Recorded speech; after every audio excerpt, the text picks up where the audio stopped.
Okay, we're going to start the meeting off. Reminding everybody to sign the clipboard. And we're going to start on that end, and letting everybody identify themselves. All right. I'm Mark Ambrosi, the Transportation Planner at Stratford Regional Planning. Shayna Sylvia, Community Outreach Intern at SRPC. Dan Camara, Senior GIS Transportation Analyst with Stratford. Carrie Shaboni, Durham. Dirk Timmons, University of New Hampshire. Sort Connolly, Northwood. One Pearson, Hampton DOT. Edgemont, Brookfield. Bill Connor, Summer's West. Brian Tapscott, sounds good. Maryland Barton, Stratford Regional Planning. Liz Darby, McKenna, Stratford Regional Planning. Rick Jones, Stratford Regional. Alan Lentz, Stratford Regional Planning. Paul Lockwood, New Hampshire Department of Environmental Services. Thomas Clark, Dover. Marcia Gaffis, Dover. Tom Grosley, Maverick. Bob Jaff in Rochester. Rick Healy, Rochester. Sam Patriot City Council of Rochester. Thank you very much. Okay. Staff communications, Marilyn? I just wanted to remind the commissioners that are here today that the next commissioners meeting is next Thursday, March 27th, at 7 p.m. I sent out meeting packets yesterday, and if you have any questions, just let me know.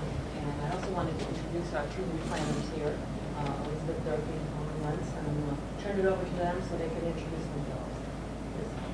Hi, my name's Liz. I just started working here last week, working on the Granite State Future Report, focusing on climate change right now. I'm probably going to be doing some culvert assessments later on this summer.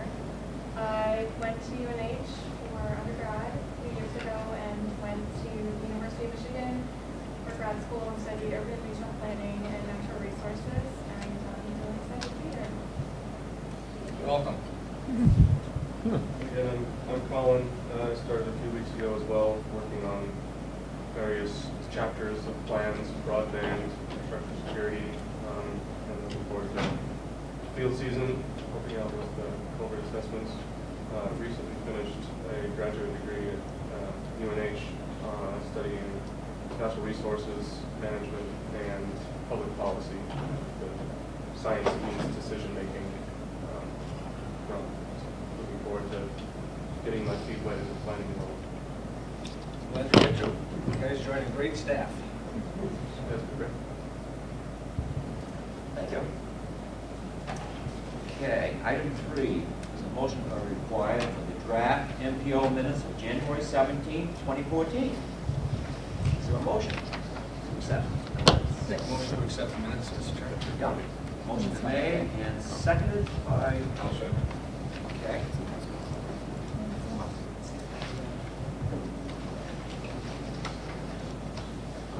Okay, Marilyn says there is going to be a correction on the minutes.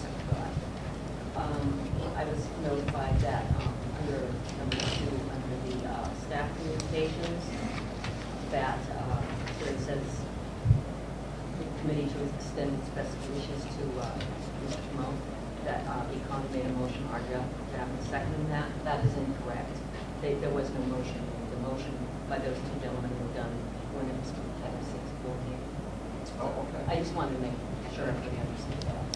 All right. So you guys heard the amendment to the minutes. Motion to approve the amendment. A second for the approval of the amendment? Rod, thank you. So, all in favor for the correction for the amendment, say aye. Aye. Aye. Opposed? I abstain. Tom Crosby abstained. We're now at the main motion for the draft MPO minutes as amended. And all in favor say aye. Aye. Opposed? Abstained, right, Tom? Okay, moving right along. Public participation plan updates. Recommended by TAC for approval. Mark will speak, and then the chair will ask for a motion afterwards. All right. So the public participation plan, we originally rewrote and approved the document in September or October. It's a little while back at this point. We were planning on including performance measures in the document, and we've had a chance to create those performance measures at this point.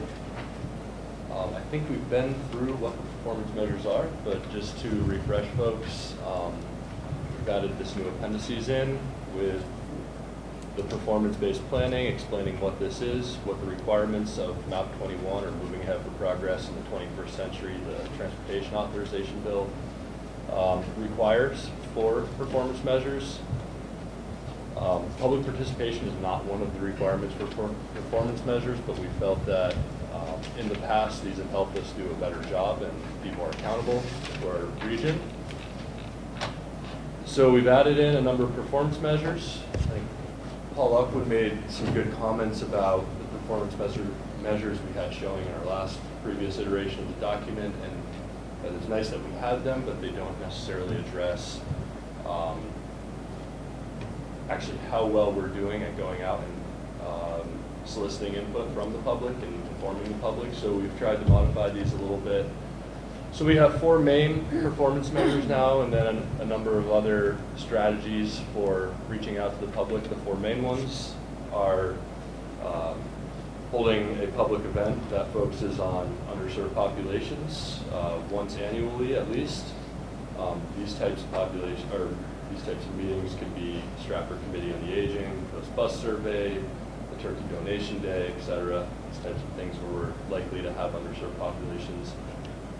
The second one is to hold a public event, at least one annually for any population, not focusing on an underserved population, but just anybody, and that would be something like an Apple Harvest Fest, Unique Job Fair. Moving down, we had a goal of soliciting at least 50 public comments annually regarding transportation, so not focusing on the other RPC activities, but just purely focused on transportation. And attending at least 75% of the ACT meetings. ACT is Alliance for Community Transportation. It's our regional coordination council it's kind of housed under Coast Public Transit, and they coordinate public transit services from providers within the region and actually in Rockingham also, to make sure that underserved populations' needs are met for reaching services, reaching healthcare opportunities, other things like that. So these are the 4 performance measures that we think are reasonable for and achievable for our organization, and they will hold us accountable to reaching out to underserved populations and the public in the region in general. So we're pretty happy with these. The other thing we've done, we've received comments from Bill Connor regarding the update, and we've responded to these comments in Appendix H, which is at the end of the document. So if anybody has any questions about the changes that were made, any comments about them, I'd be happy to hear them and do my best to answer any questions. Thank you, Mark. Any questions for Mark? Hearing none, I'm going to ask for a motion to approve the public participation plan. Second. Yep. Second. Yep. Marcia and Tom, all in favor, say aye. Aye. Opposed? Next, we have the 2013 through 2016 TIP amendment, number 5. Mark will speak on this, and we'll ask another motion afterwards. All right, so we received TIP Amendment 5 in February, I believe, from New Hampshire DOT. There are a number of projects in here that are pretty familiar at this point. Try to make it a little bit bigger for folks. The projects that are included in this amendment are the Durham Newmarket Bike Shoulders project between Durham and Newmarket. The A and the B section are in here. So the A section is the middle stretch, and the B section is the 2 outside pieces of this project. So the Durham and then the Newmarket ends of the project. The project was originally split up because there are significant right-of-way issues and permitting issues, because there's a lot of conservation land, a lot of sensitive wetlands and other things. So DOT is taking this one piece at a time. The A section, basically what's happened is they've added another construction year for 2015, and increase the overall funding by just under $2 million.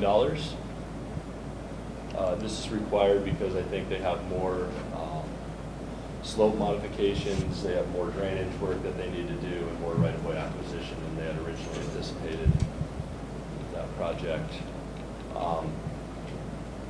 The second section, the B section, a similar thing has happened. The 2014 construction year has been pushed out to 2015. 2015 has moved out to 2016.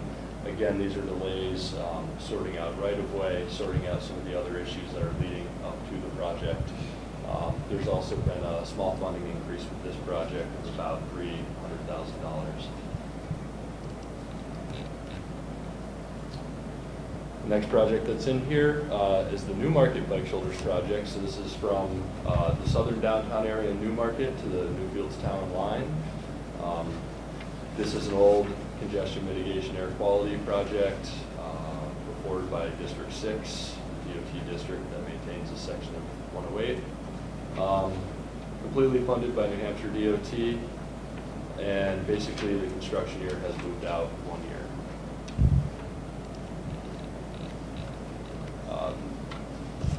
The Rochester Park and Ride project is the next one here. There's been a slight funding decrease. I think that's because of new project estimates. And all of the construction is now scheduled for 2013, which is the last fiscal year. The 2014 year has been taken off. I'm not 100% sure if this is because the project is almost complete or nearly complete, or it wasn't the last fiscal year, or this is a financial constraint related modification to this project so that New Hampshire DOT can maintain their financial constraint as required by federal highways for projects receiving federal funding. The remaining projects are statewide projects. There's the pavement project, it's a resurfacing, and I believe they're adding more funding into the resurfacing program. The Highway Safety Improvement Program, another statewide project. There's about a $12 million increase in the funding for highway safety projects. Scenic Byways Corridor Management, there has been a $1 million funding decrease, and that's due to the reduction of construction years in 2015 and 2016. Interstate maintenance, there's been a slight funding increase in the interstate maintenance program. And that's it for projects within that impact our region from Amendment 5. If there's any questions, I can do my best to answer them, or maybe pass it over to DOT. Questions, Mark? Okay, thank you, Mark. Yep. Now we'll ask a motion to accept the presentation from Mark. So moved. Motion made, seconded by, okay. All in favor, say aye. Aye. Opposed? All right, discussion items.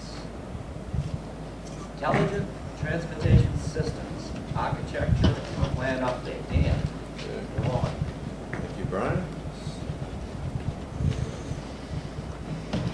I just wanted to provide you with a quick status update of the update to the Intelligent Transportation Systems architecture and plan.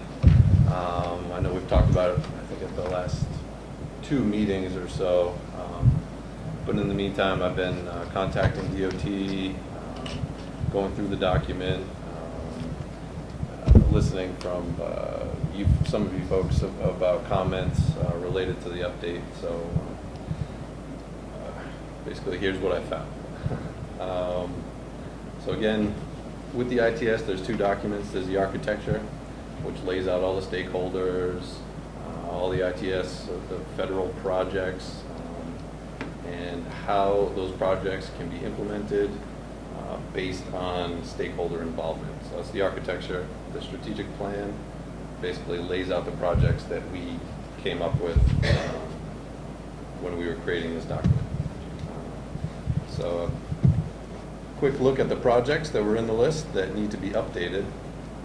Just highlighted them here. There are two that have actually been, maybe not completed, but are in process. I'll just zoom in on this first one here.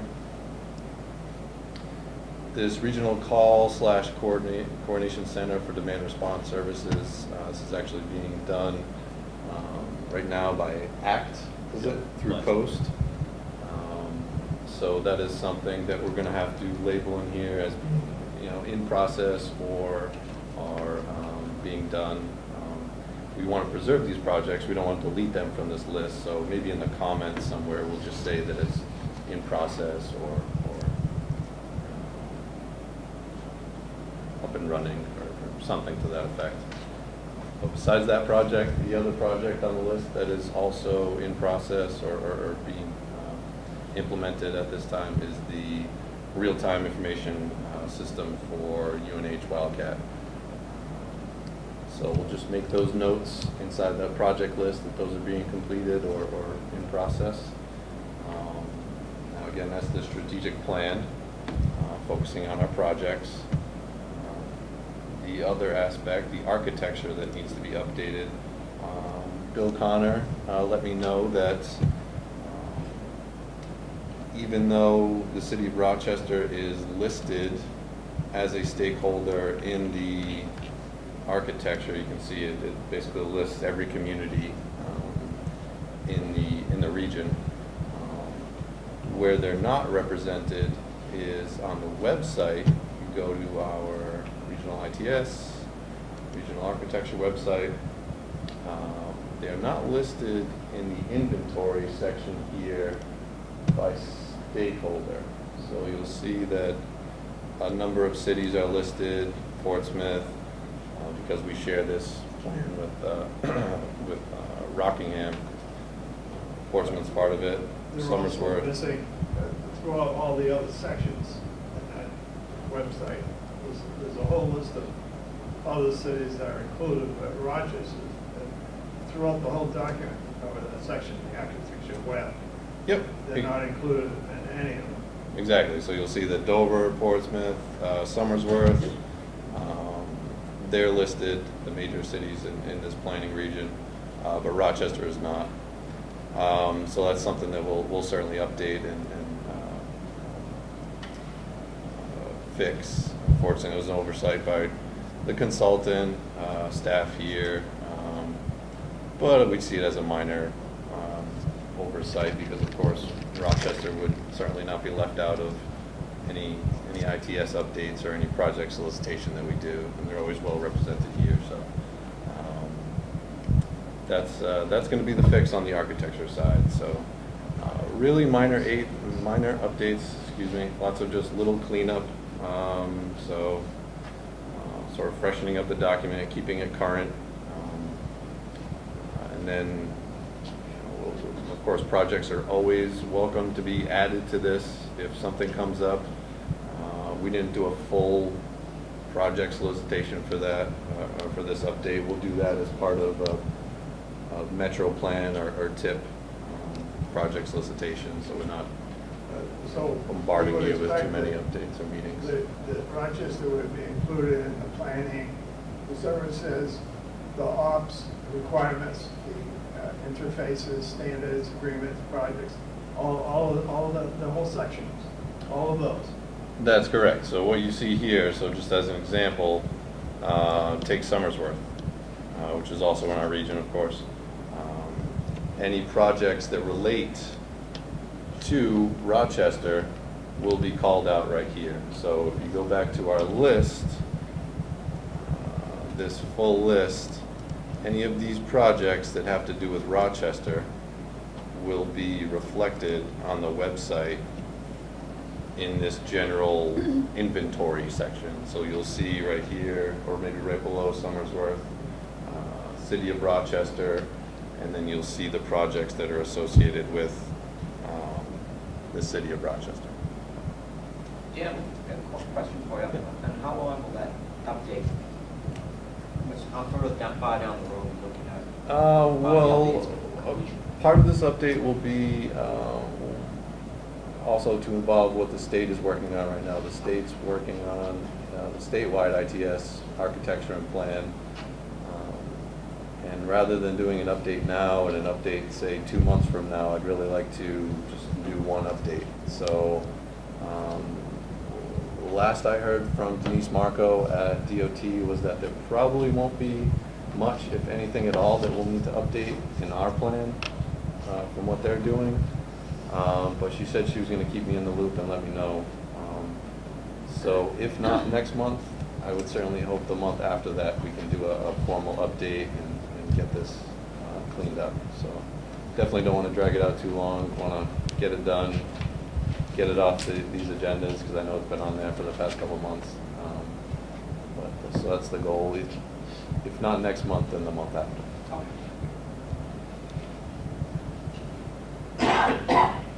But that's basically all I had. Again, it's quick cleanup, keeping it fresh, keeping it up to date. Nothing major at this point. Thank you. Any questions for Dan? Hearing none. Thank you, Dan. Next is the regional underrepresented demographic profile. China.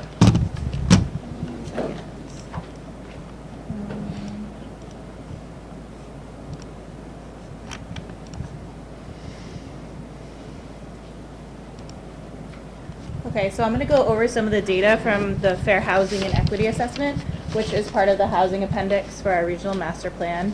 And we look at regionally underrepresented populations in this document. So as part of the FHEA, we go really in-depth with a regional profile compared to the other chapters or appendices. We look at demographics, housing status, we look at economic status, poverty, also education, familial status. We go into disability and other areas such as access to transportation, childcare, food deserts, which I'll explain later. So to start, when looking from 2000 to 2010, which are census years, our regional population grew by 10%, and 20% of this was attributed to minority growth. The minority population in 2010 grew from 79% when just looking at minorities. In 2000, the numbers were at 4,861 and grew to 8,696. And looking at our regional population in 2010, 5.9% of our population are minorities.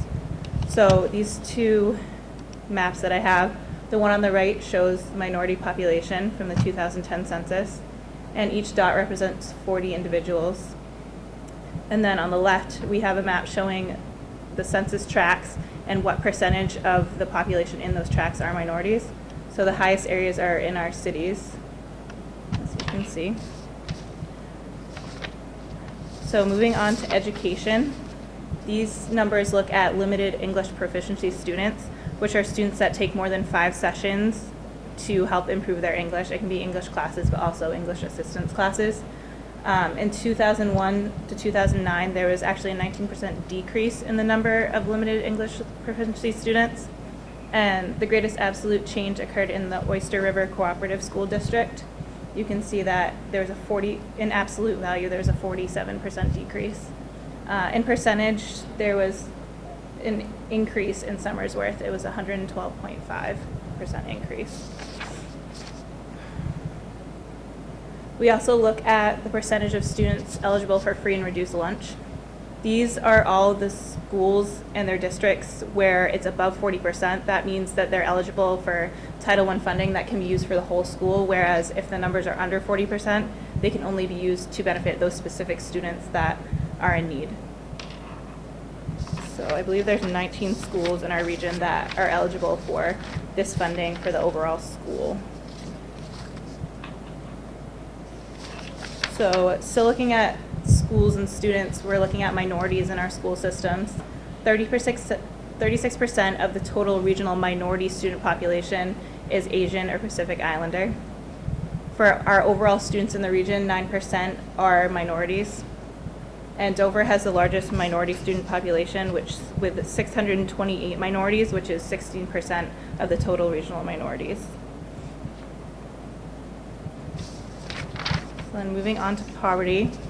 The poverty threshold for a 4-person family in 2010 was in 2012 was 23,050. We are lower than the national poverty rate, which is at 14.9, but we're a little higher than the state, which is 8.4, because we're at 10.6. And it hasn't really changed too much over time. You can see in this graph from 2009 to 2012 is pretty stable. And then the table on the right shows the different poverty rates for each of our municipalities. Poverty is determined by family size. So the way they look at it is it varies by family size and composition, and it also varies by age if you're looking at people living alone or 2-person families. Numbers even skewed though, I mean, UNH. Well, yeah, Durham skews, yep. It's because of the students living off campus, yeah. So that's why that one's so high. We also look at family status in the Fair Housing and Equity Assessment because there's a lot of discrimination that can occur based on family size and based on single-parent families. In 14 out of our 18 communities, there was actually growth in the number of large 5+ family households, which is a good thing. For single-parent households, 9% of the region's total households are single-parent, and when you're looking at family households, 13.6% of the total are single-parent.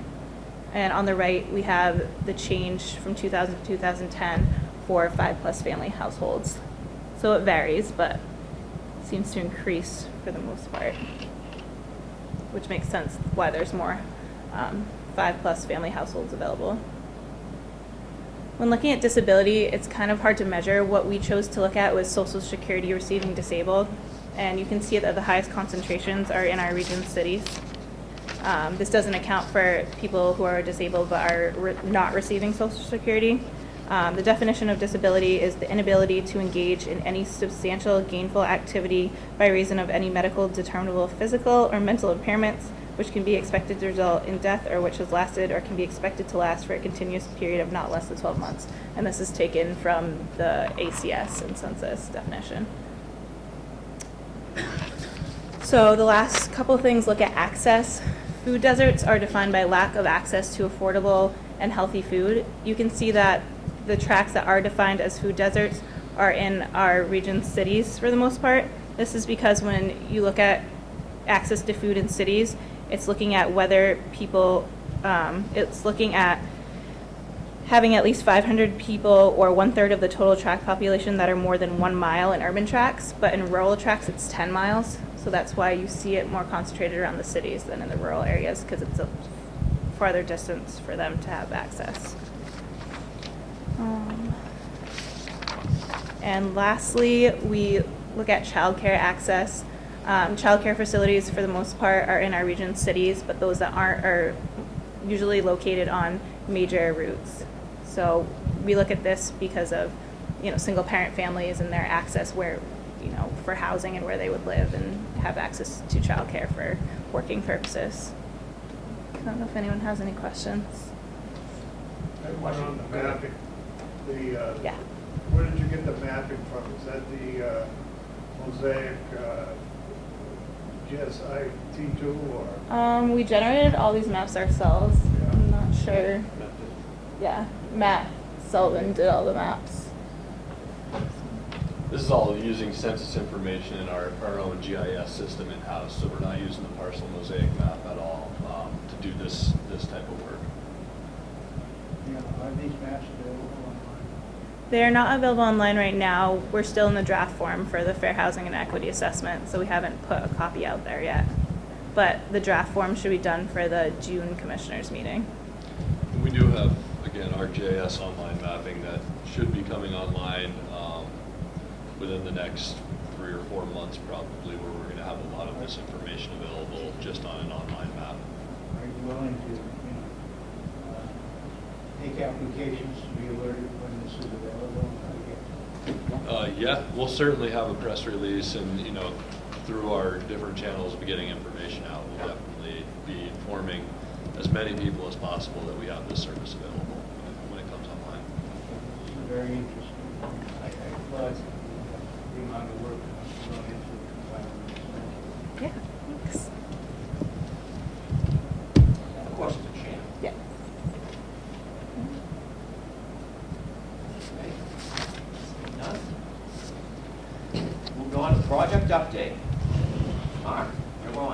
All right, just one project update for me this week. I just wanted to inform folks that we are beginning the process for the Green Commute Week and Bike Walk to Work Day, which are coming up the third week of May. I think that's 12th through the 16th, or the 16th through the 20th or something.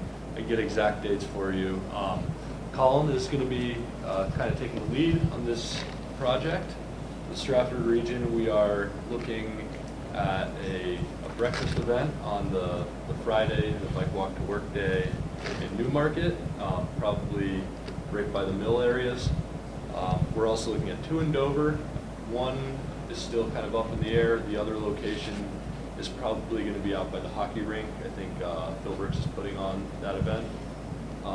There's also a kind of breakfast bike ride that a bunch of bike groups are going to be participating in, trying to hit all the breakfasts between the Stratford and Rockingham regions.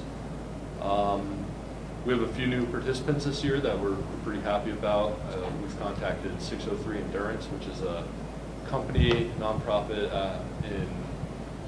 out of Dover that has products and I guess endurance activities. They go to events around New England to compete.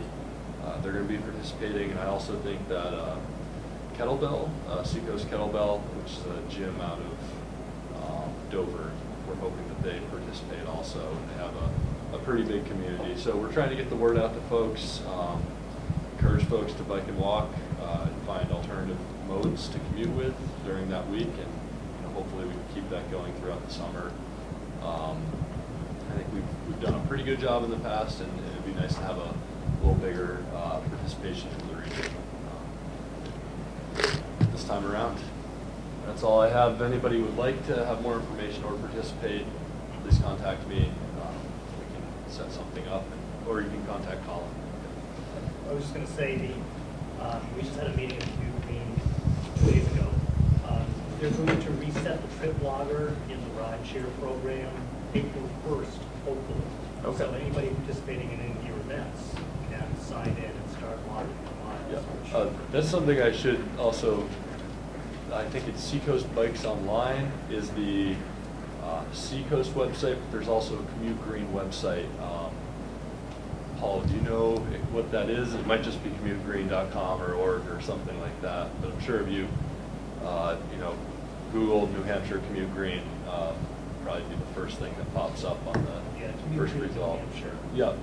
The website still exists. We're still waiting for Department of Transportation to allow us administrative rights to take it over. We have a proposal in, we meaning the Commute Green New Hampshire consortium, which you're a part of. Yep. They're still waiting for Bill Watson to approve the contract so that Commute Green will become its own separate entity, will take over the rideshare software. That's good. Hopefully that'll happen in April. Yeah. Excellent. Anything else? Okay, moving on to other business. Anyone has anything? Now's the time. Oh, I guess I have one more thing. Go ahead. I'd just like to thank folks for all the support at our federal planning review in late February. We haven't really had a chance to meet since then, but we had a lot of folks show up from our policy and tech committee, and we really appreciate the support. It was great. I think federal highways and federal transit should be pretty happy with the work that we've been doing, and we're looking forward to hearing back from them. So. Thanks, Mike. Anyone else have anything? Okay. I'll accept the motion to adjourn. I'll move. I will make a motion to adjourn, seconded by, Well, you're not going so early. I'm not I could have had my 11:30 appointment a whole lot earlier. Seriously? seconded by Second, yes. It's an easy day. Easy day.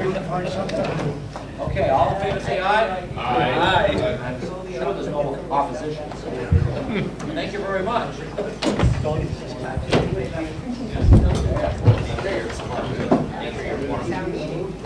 Oh, no, they can't leave.